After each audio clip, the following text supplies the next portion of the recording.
आज हम लोग करेंगे वर्कआउट एग्जाम्पल का क्वेश्चन नंबर 10। देखिए, एक रोटर है और ये सिलेंड्रिकल रोटर है हॉलो, जिसमें एक आदमी है और आदमी के नीचे एक सरफेस है और ये आदमी जो है वॉल के यानी इस वॉल के सहारे चिपका हुआ, एक तरह से चिपका हुआ है, मतलब चिपका इन द सेंस कि सटा हुआ है और ये घूम रहा है।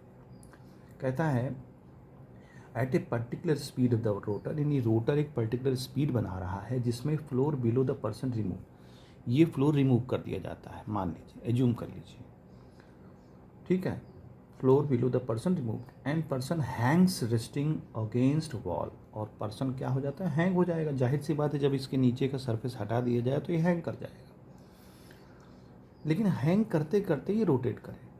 शर्त ये है, if the radius of the rotor is 2 metre, यानी रेडियस अगर हम कहें कि 2 मीटर है और कोफिशिएंट स्टैटिक फ्रिक्शन का वो 0.2, यानी वॉल और आदमी के बीच का जो स्टैटिक फ्रिक्शन है वो 0.2 है, तो कहते हैं वो मिनिमम स्पीड क्या होगी जिसमें वो घूमता नज़र आए।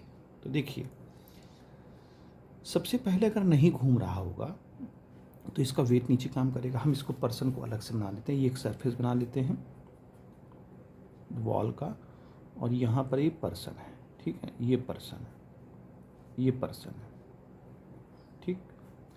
अच्छा, मान लें इसका नीचे का सरफेस रिमूव कर दिया जाता है, तो जब रिमूव किया जाएगा तो इसका वेट कहाँ काम करेगा, नीचे की तरफ, वेट तो नीचे ही काम करेगा। और चूंकि ये रिमूव कर दिया गया है लेकिन तब भी ये वॉल के सहारे है बना, इसका मतलब इसके वेट को कौन इक्वलाइज कर रहा है, तो फ्रिक्शन फोर्स इक्वलाइज कर रहा है, फ्रिक्शन की वजह से ये रुका हुआ है। और जब ये मूव कर रहा है तो इस पर जो है एक, देखिए जैसे मान लीजिए अब मूव कर रहा है तो एक इस पर एक ऐसा फोर्स काम करेगा कि जो इसको सर्कुलर पाथ बनाने में मजबूर करेगा। वो कहाँ से आएगा, तो वो ये आदमी और ये वॉल के बीच में जो एक फोर्स काम कर रहा है। देखिए, अगर हम बाहर से देखें और ये घूम रहा है तो हमें लगेगा कि इस पर एक फोर्स काम कर रहा है जिसको स्यूडो फोर्स कहते हैं, सेंट्रीफ्यूगल फोर्स भी कहते हैं। वो सेंट्रीफ्यूगल फोर्स इस डायरेक्शन में काम करेगा, ठीक। उसका रिएक्शन फोर्स जो होगा, रिएक्शन फोर्स, वो इस डायरेक्शन में काम करेगा, यानी कि सेंटर की तरफ। वही रिएक्शन फोर्स हमको जो है मूवमेंट कराने के लिए, यानी सेंट्रीपिटल फोर्स देने के लिए जिम्मेदार होगा।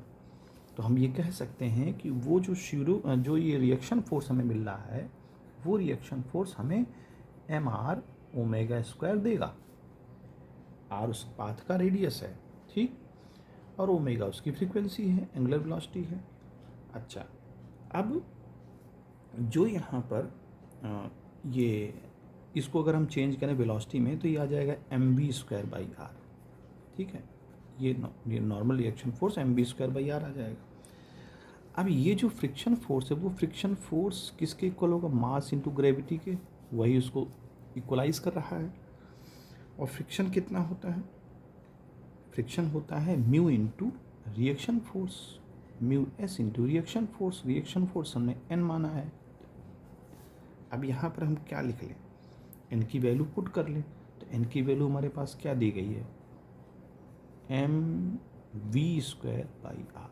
हमको चूँकि वेलोसिटी पता करनी है कि कितनी मिनिमम वेलोसिटी होगी, तो m से m कैंसिल आउट कर देते हैं, v² की वैल्यू क्या हो जाएगी, rg और डिवाइड बाई म्यू एस।